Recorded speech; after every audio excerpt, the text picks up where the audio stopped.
Namaste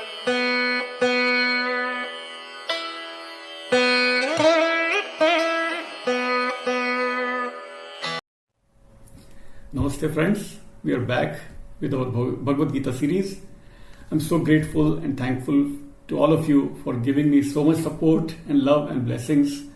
We finished chapter 1, believe it or not, and we now start second chapter. When I began this journey, I was not sure how you will all receive it, how you will like it.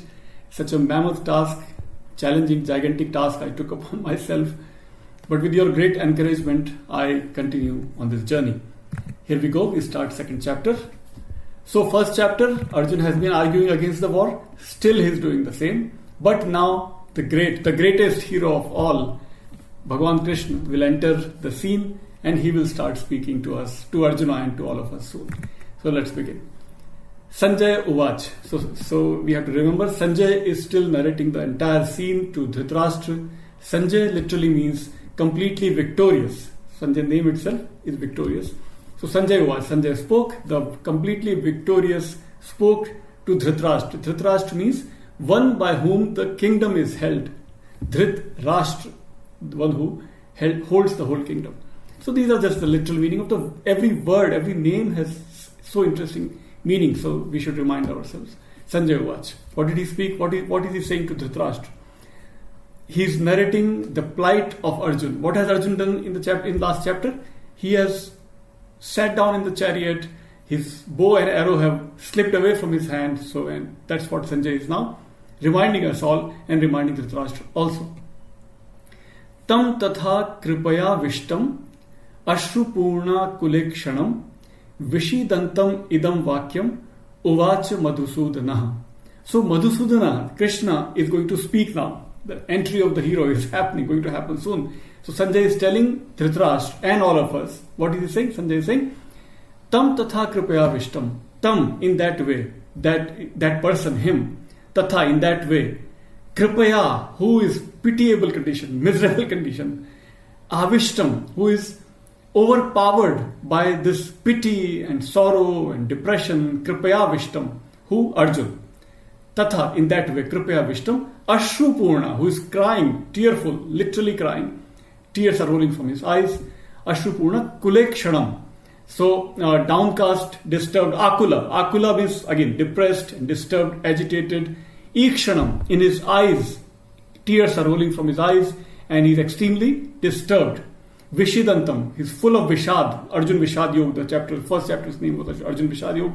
So again, Sanjay, the author the narrator reminds us, Vishidantam, who is Vishidantam? Arjun.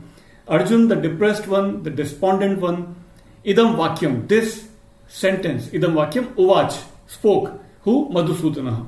Krishna spoke this sentence to depressed, tearful, sitting down in the chariot, Arjuna, who is pitiable condition. Thus spoke Krishna to Arjuna, to that Arjuna. So once again, to complete the verse, Tam tatha kripaya vishtam ashrupurna kulekshanam vishidantam idam vakyam uvacha madhusudana. So that's the first line of the second chapter. Now the second line. Now the greatest of all, Sri Bhagavan Uvach. We have our greatest Bhagavan Krishna, Yogeshwar Krishna is entering the scene and he is speaking now. Sri Bhagavan Uvach. Now Bhagavan is an interesting word. Bhagavan comes from Bhag. Bhag gives us the word Bhagya. Bhagya means one who has all the blessings, who has all the accomplishments. Right? Saubhagyavati or Saubhagyavan. One who has good fortune. So Bhagavan means one who is the most blessed one, the most fortunate one. So we ask for good bhagya from Bhagavan. One who has good bhagya can bless us with good bhagya. Right? One who has all those things, wealth and prosperity and whatever, all those things, good fortune, only then he can bless us. So the name is very meaningful. Like I said, every word is meaningful. Bhagavan Uvach, Sri Bhagavan Uvach. One who is the most fortunate one, one who is the most blessed one. Sri Bhagavan Uvach, he spoke. What did he speak? He is now straight away, no sugarcoating. He starts scolding Arjuna in a way. Kutastva kashmalam idam vishame samupasthitam anaryadustam aswargyam akirtikaram Arjuna. What is happening to you, Arjun? Kutastva, from where? कहाँ से आए ये सब गंदे विचार? Kutastva. Kashmalam. Kashmalam means this timidity, impurity, faint-heartedness, this weakness. Kashmalam. Idam, this faint-heartedness. Idam is neuter, napusaki. Like I said in the beginning, there are 3 genders in Sanskrit. Long before LGBTQ or whatever sex revolution started in the West, Sanskrit already had 3 genders: masculine, feminine, and neuter. So idam kashmalam. This neuter word. Idam is a neuter pronoun. So pronoun can also be neutral. Masculine pronoun, feminine pronoun, and neuter pronoun. Idam. Idam kashmalam kutastva. Vishame samupastitam. Vishame, at the wrong time, samupastitam is arising in you. All these negative thoughts. Anarya. This does not suit an Arya person. Arya is not racial word. Arya is cultural word.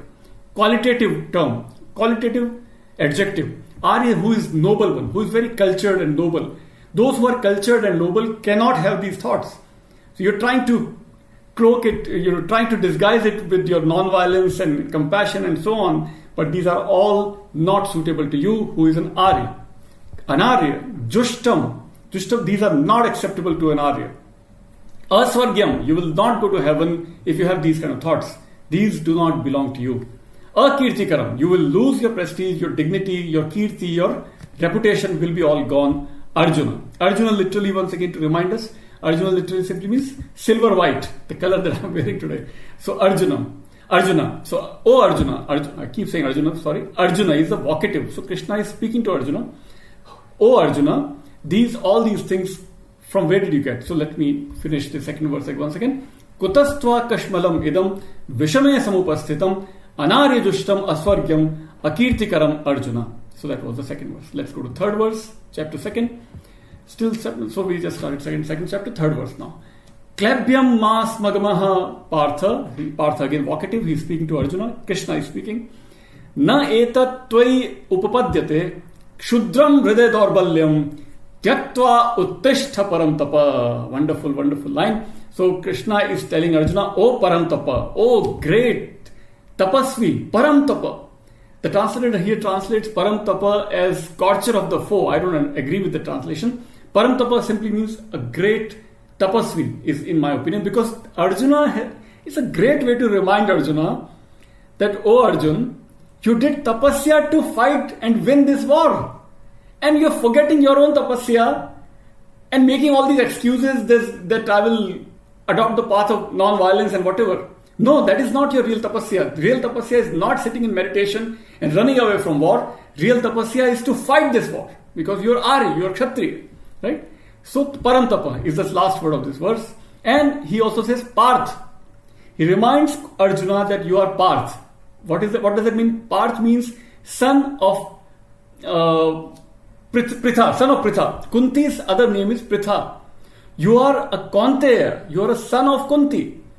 Kunti, whose children are all insulted and kicked out of their kingdom by Kauravas. Do not forget you are son of Kunti.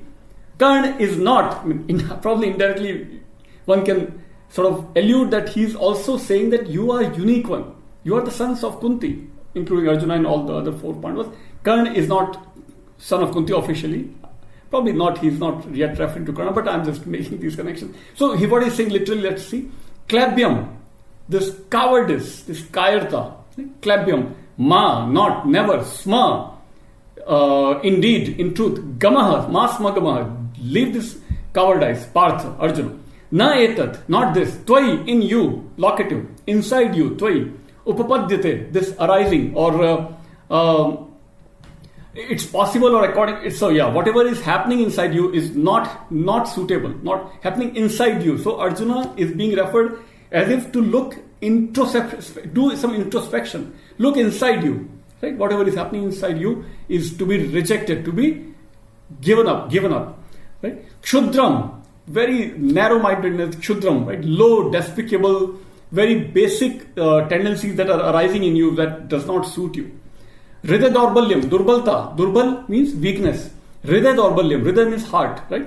So the weakness of heart, this narrowness, this lowly attitude does not suit you.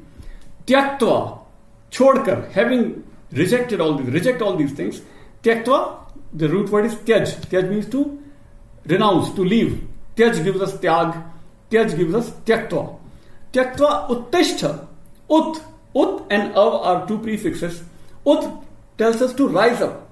Ava always means to sit down. So here uttishta, get up, stand up, because he has already sat down in his chariot. So Krishna is telling, get up, stand up, paramtapa. So to complete the verse, klabhyam mas magaha parth, klabhyam mas gamaha partha, na etat tvai upapadyate, kshudram hridaya daurbalyam, tyaktva uttishta paramtapa. And last verse of this week, of this episode. Now Arjuna is again crying and he's speaking again. Arjuna watch, the weak one here, as we know. He's still crying and so on, so very weak. So what he says, Katham bhishmamam aham sankhye dronam cha madhusudana ishubhihi pratiyotsyami puja haravari sudana. Puja Arhau Ari Sudana. So he's speaking to Krishna. Very weak, very, very despondent, depressed. He's saying, Katham, how? Bhishmam, Aham Sankhye, Aham, I, Sankhye, in the battlefield, in the war. Bhishmam, to Bhishma. Dronam, to Drona, my teacher, Drona, my elder, Bhishma.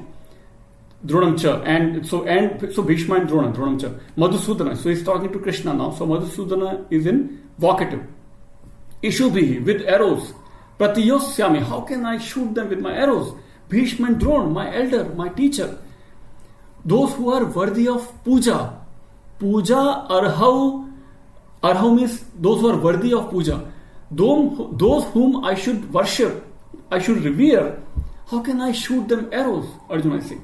Puja arhau arisudana. A very, very interesting epithet Arjuna uses for Krishna.